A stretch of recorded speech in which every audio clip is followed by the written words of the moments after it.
भारत के foreign minister doctor Jaishankar का कहना था कि दुनिया अब मल्टी पोलर हो रही है।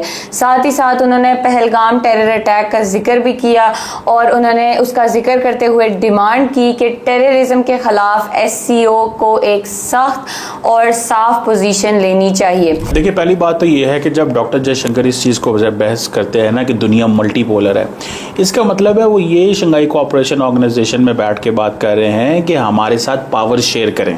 इंडिया कह रहा है जी पाकिस्तान, वहां पे उन्होंने पहलगाम का जिक्र किया है, जो इम्पोर्टेंट चीज़ है कि जहाँ पहलगाम में पाकिस्तान जो है उसने दहशतगर्दी करा दी, हमारे बंदे मरवाए और साथ में उन्होंने कहा कश्मीर के अंदर जो इकोनॉमी है उसको हार्म किया। That is what they said. ये बात उनकी सही है। दहशतगर्दी वो पहलगाम में हो या बलूचिस्तान में हो, वो किसी कीमत में भी उसको एक्सेप्टेबल नहीं है।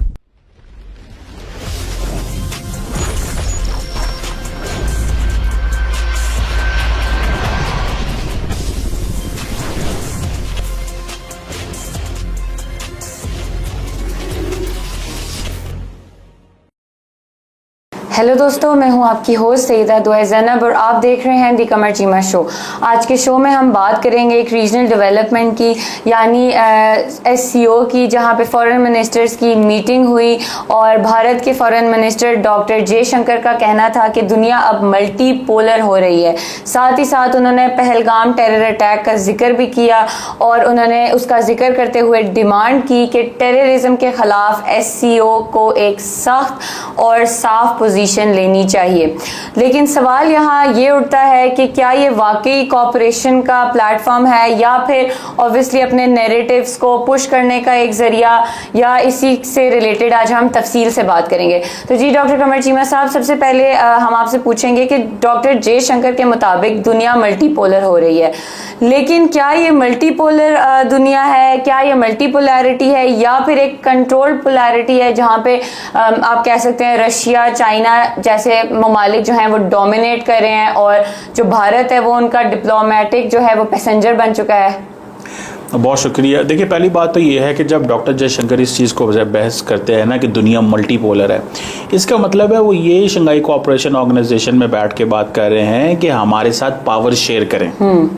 यानी कि China is not the only dominant player in this group. पहली बात तो वो ये कह रहे हैं। दूसरा, क्योंकि इस ग्रुप में रशिया भी मौजूद है, इस ग्रुप में और ममालिक भी मौजूद हैं, तो when it comes to sharing power in Asia, तो दे बिलीव कि we need to raise more voice of multipolarity. और इसलिए वो कहते हैं कि जनाब एशिया में भी मल्टीपोलैरिटी होनी चाहिए। एशिया में भी मैं अक्सर ये आर्गूमेंट देता हूँ कि इंडिया ये तो कहता है एशिया में मल्टीपोलैरिटी होनी चाहिए, but India doesn't like that multipolarity in south Asia. यहाँ पे इंडिया अपनी डोमिनेंस चाहता है, वहाँ पे ये चाहता है कि हम एक रिसर्जेंट पावर हैं और हम अपनी मर्जी से डिक्टेट करेंगे। फॉर एग्जाम्पल, जब मोहम्मद यूनुस बांग्लादेश के अंदर इंडिया को ये कहते हैं, नरेंद्र मोदी साहब को कहते हैं कि हसीना वाजिद को वापस भेजें और यहाँ हसीना वाजिद को चुप करवाएं, तो मोदी साहब कहते हैं ये सोशल मीडिया का ज़माना है, हम कैसे चुप करा सकते हैं। एक वो खातून बांग्लादेश से निकली, इंडिया आई, इंडिया ने उसे पनाह दी। बांग्लादेश में वो she is needed in Bangladesh. Bangladesh के जो वहाँ पे जुडिशियल सेटअप है उसमें वो रिक्वायर्ड है, वो उसको होना चाहिए। लेकिन इंडिया कहते हैं नहीं, उसको नहीं जाना चाहिए वहाँ पे, हम फैसला करेंगे कि वो वहाँ जाएगी या नहीं जाएगी। तो बांग्लादेश की तो वो सुनते ही नहीं है। इसी तरह बाकी खित्ते के ममालिक के अंदर भी। सो बेसिकली तो डॉक्टर जयशंकर की जो ओवरऑल खास तौर पे अगर प्राइम मिनिस्टर मोदी को अगर हम देखें तो प्राइम मिनिस्टर मोदी ने पिछले 10-11 साल में और खास तौर पे पिछले 5 सालों के अंदर इस चीज़ पे बहुत ज़्यादा फोकस किया है कि पावर शेयर करें, हमारे साथ आए। ग्लोबल स्टेज पे इंडिया की एक रेलिवेंस है, इसमें शक भी कोई नहीं। इंडिया एक बड़ा प्लेयर है, इंडिया की इकोनॉमी बड़ी है, इंडिया का जैसे आप कह लें कि ग्लोबल रेलिवेंस मौजूद है, इंडिया मार्केट देखी जाती है। लेकिन अगर मैं ये कहूँ कि इंडिया का डिप्लोमेटिक क्लाउड बहुत बड़ा है, देखिए फॉर एग्जांपल इंडिया पाकिस्तान की जंग में इंडिया के साथ कोई खड़ा नहीं हुआ। तो इंडिया ये नहीं, इंडिया के अंदर लोग कहते हैं, अभी फॉर एग्जांपल मैं इंडिया की ऑपोजिशन कई दफा कह रही होती है, या विद इन इंडिया जो कमेंटेटर्स हैं, मीडिया कमेंटेटर्स, वो कह रहे होते हैं कि दुनिया का कौन सा मुल्क था जो इंडिया के साथ था।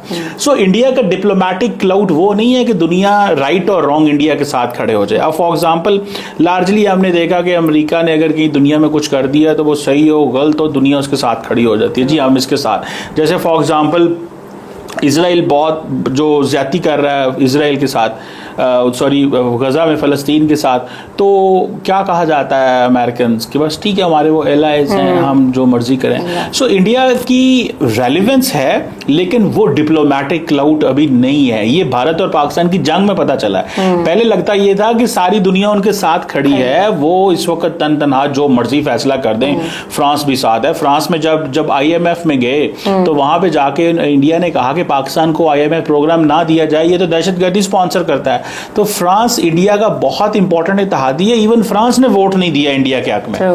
तो द क्वेश्चन रिमेन्स कि वहां पे एक भी ऐसा ग्रुप बंदा नहीं था, एक भी कंट्री ऐसा नहीं था जिसने कहा हो कि भाई हम इंडिया के साथ खड़े हैं। सो डॉक्टर जयशंकर की बात में वजन है, मल्टीपोलैरिटी, लेकिन वो बेसिकली मैसेजिंग कर रहे हैं। चीमा साहब, जैसे आपने बात की कि डॉक्टर जयशंकर का कहना था शेयर पावर शेयर, जो इस तरह हमने देखा कि भारत का कहना ये भी था कि let's take everyone on board, और साथ ही डॉक्टर जयशंकर ने बात की शेयर्ड एजेंडा की, जैसे आपने भी जिसका जिक्र किया।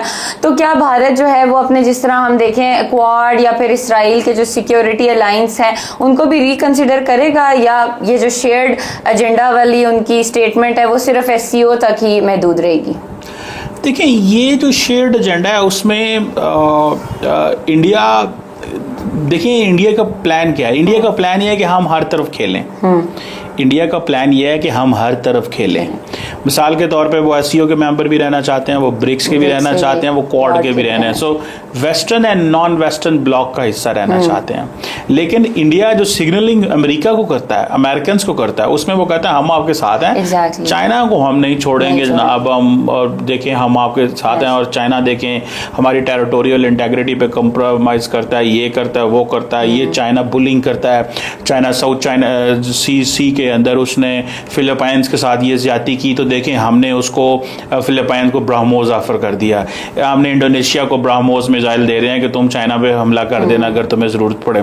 तो वो वहाँ पे जाके बेसिकली अपनी इस तरह लॉबिंग करते हैं। लेकिन शेयर्ड एजेंडा, आप देखें यहाँ पे क्वेश्चन ये है कि तमाम जितने भी ये वेस्टर्न एंड नॉन वेस्टर्न जो ग्रुप्स हैं, ये कोई वैल्यूज पे इतना लंबा चौड़ा नहीं खड़े हुए हैं। ये बेसिकली शेयर्ड इकोनॉमिक इंटरेस्ट पे खड़े हुए हैं, एंड इंटरडिपेंडेंस है जिसके ऊपर है। और वो भी लार्जली इकोनॉमिक इंटरडिपेंडेंस है। भारत और इंडिया की, चाइना की जितनी मर्जी लड़ाई हो गई, या इंडिया ने ये कहा कि हमारी territorial integrity and sovereignty compromise हो गई, लेकिन इंडिया ने कारोबार बंद नहीं किया। तो that is where the shared है। तो वो शेयर्ड एजेंडा सबके साथ लेके चलना है। वेस्ट में जाते हैं वो कहते हैं हम डेमोक्रेसी है सबसे बड़ी, दूसरी तरफ आते हैं वो कहते हैं जनाब ये देखें ना, हम अमेरिका हमारे से पावर नहीं शेयर करता, आए आप और हम पावर शेयर करें, आए हम एक ब्लॉक बनाएं जिसमें अमेरिका ना हो और आपस में हम ये फैसला करें कि हमने। इंडिया अपने आप को चाहता है कि वो हर दफा जगह मिक्स एंड मैच कर जाए, एडजस्ट कर लेता है। चीमा साहब, डॉक्टर जयशंकर ने टेररिज्म का भी आपके सामने जिक्र किया। टेररिज्म के खिलाफ उन्होंने कहा कि अनकॉम्प्रोमाइजिंग जो है वो स्टांस की बात होती है। पहलगाम अटैक की भी उन्होंने बात की। तो क्या जिस तरह इंडिया है वो RSS के एक्सट्रीमिस्ट जिस तरह नैरेटिव हैं, या फिर हम कह सकते हैं मणिपुर में जो एथनिक क्लींजिंग है, खालिस्तान मूवमेंट्स टाइप जो चीज़ें हैं, उनका भी SCO के सामने वो करेगा, पेश जवाब देगा या नहीं? देखिए, हर मुल्क ने अपना एक देना होता है। अब होगा क्या, बेसिकली हो क्या रहा है। इंडिया कह रहा है जी पाकिस्तान, वहाँ पे उन्होंने पहलगाम का जिक्र किया है, जो इम्पोर्टेंट चीज़ है कि जहाँ पहलगाम में पाकिस्तान जो है उसने दहशतगर्दी करा दी। पाकिस्तान ने दहशतगर्दी करवाई, हमारे बंदे मरवाए, और साथ में उन्होंने कहा जी कश्मीर के अंदर जो टेररिज्म है, कश्मीर के अंदर जो इकोनॉमी है उसको हार्म किया। That is what they said. But the question remains कि ये बात उनकी सही है, दहशतगर्दी वो पहलगाम में हो या बलूचिस्तान में हो, वो किसी कीमत में भी उसको एक्सेप्टेबल नहीं है, वो कहीं पे भी हो। सो क्वेश्चन ये है कि पाकिस्तान यही कहता है। अगले दिन मैं देख रहा था, हमारे दोस्त ने मेजर गौरव आर्या, उन्होंने एक ट्वीट की हुई थी कि road to peace road to peace in Balochistan passes through Kashmir. अगर आपने बलूचिस्तान में अमन चाहते हो तो कश्मीर में अमन होना चाहिए। अब पाकिस्तानी कहते हैं कि कश्मीर में तो ऑलरेडी अमन है। देखिए वहाँ पे क्या है, 2-4 साल बाद, 5 साल बाद एक कोई इवेंट हो जाता है, वो भी नहीं होना चाहिए। फ्रैंकली स्पीकिंग वो भी नहीं होना चाहिए। हम कोई ये नहीं कह रहे कि जी एक इवेंट होता है तो हो जाना चाहिए। No, every precious life matters. जो कश्मीर के अंदर पहलगाम के अंदर हुआ, that is condemnable and must be condemned by everyone, one thing. लेकिन जो पाकिस्तान के अंदर रोज दहशतगर्दी होती है वो भी तो कंडेम की जाए। उसको भी तो आप कहें कि भाई साहब ये दैट इज नॉट समथिंग जिसको हम जो है वो कर सकते हैं। सो मुझे ऐसे लगता है कि डॉक्टर जयशंकर ने वहाँ पे ज़्यादातर जो जिक्र किया है पहलगाम का, इसलिए किया है कि जो पिछला डिफेंस मिनिस्टर्स की पिछले महीने मीटिंग हुई थी उसमें पाकिस्तान के डिफेंस मिनिस्टर ने बलूचिस्तान का जिक्र किया कि इंडिया जो है वो और वहाँ वो करवाता है, दहशतगर्दी करवाता है। अच्छा, तो इंडियन डिफेंस मिनिस्टर ने कहा कि मुझे बोलने का मौका दिया जाए दोबारा, जिस पे चाइनीज ने कहा नहीं सॉरी हम आपको मौका नहीं दे।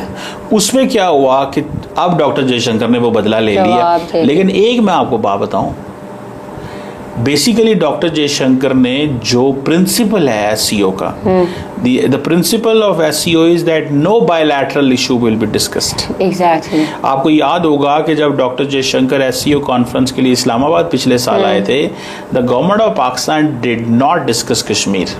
एग्जैक्टली। और उस वक्त बड़ी ले दे हुई, क्यों नहीं डिस्कस किया, ये नहीं किया, वो नहीं किया, फलान नहीं किया, डमकान नहीं किया। तो मुझे जाहिर बात है ये चीज़ नज़र आती है कि ये चीज़ जो है कि जिसमें ये चीज़ जो है मतलब दैट मैटर्स अ लॉट। तो मुझे ऐसे लगता है कि कहीं ना कहीं जो डॉक्टर जयशंकर का मौक़िफ़ है उसमें बायलैटरल वो जो चीज़ है ये जो कि नहीं होनी चाहिए थी।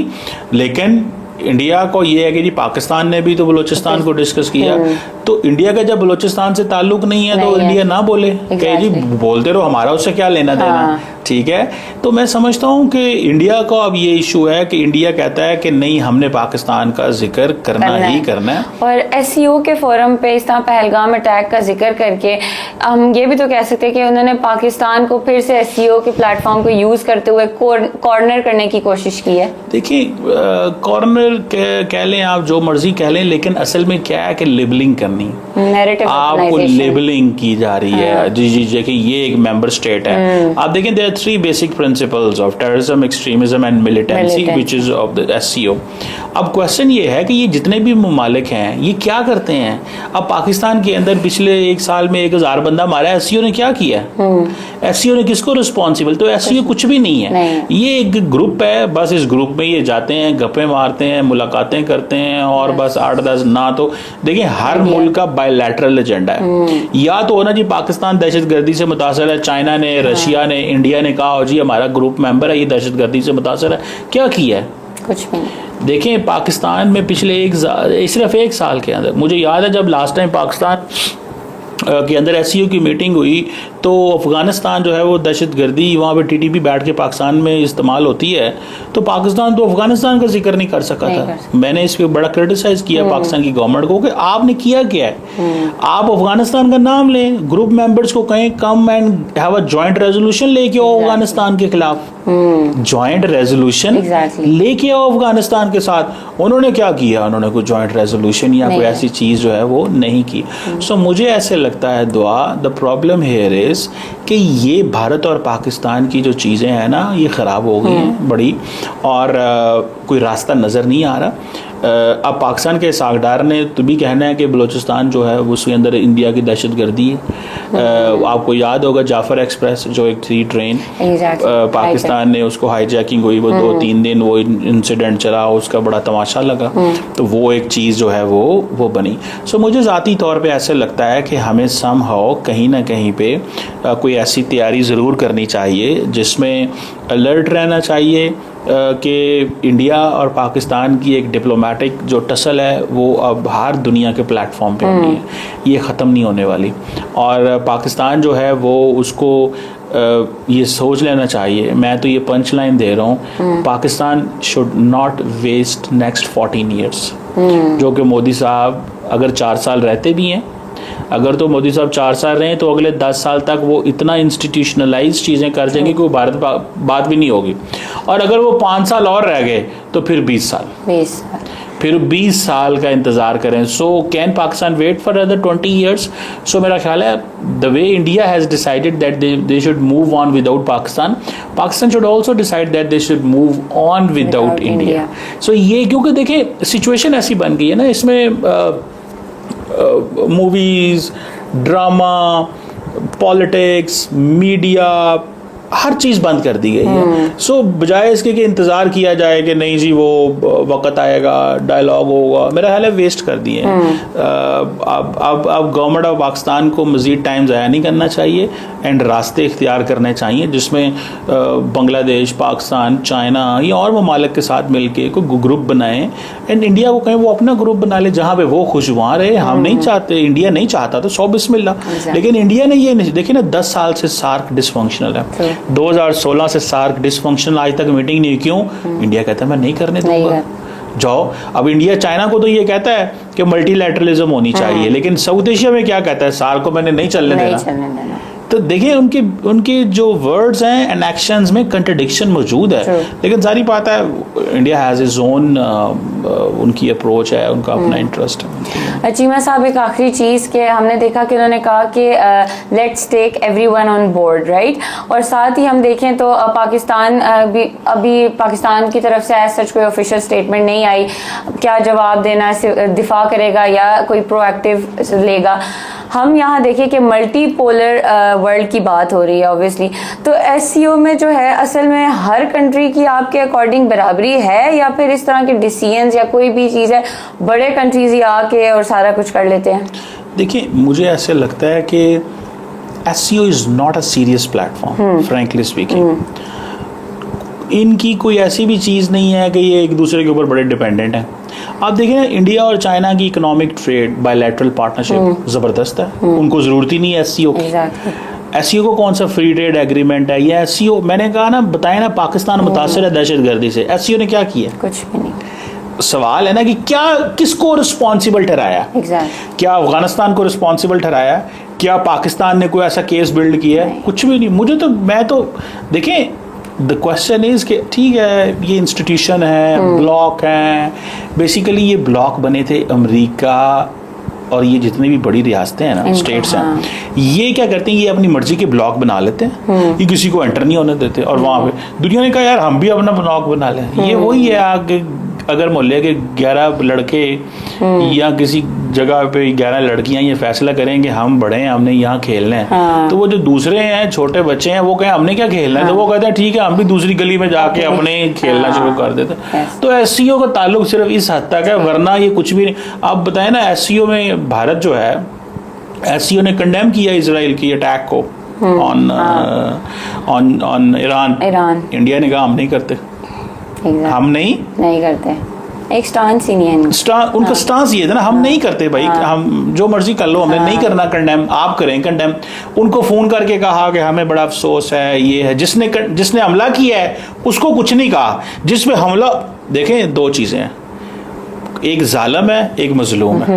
आप मजलूम को कहें कि हमें आप पे बड़ा अफसोस है, आप पे जुल्म हो रहा है, लेकिन आप जालिम को नहीं कह रहे कि तुम गलत कर। एग्जैक्टली। ये इससे ज्यादा मैं और कोई मिसाल नहीं दे सकता। जी बहुत शुक्रिया चीमा साहब। तो दोस्तों आज हमने बात की एससीओ की मीटिंग के बारे में, जहां डॉक्टर जयशंकर ने मल्टीपोलैरिटी की बात की, शेयर्ड एजेंडा की बात की, पहलगाम टेरर अटैक का भी जिक्र किया।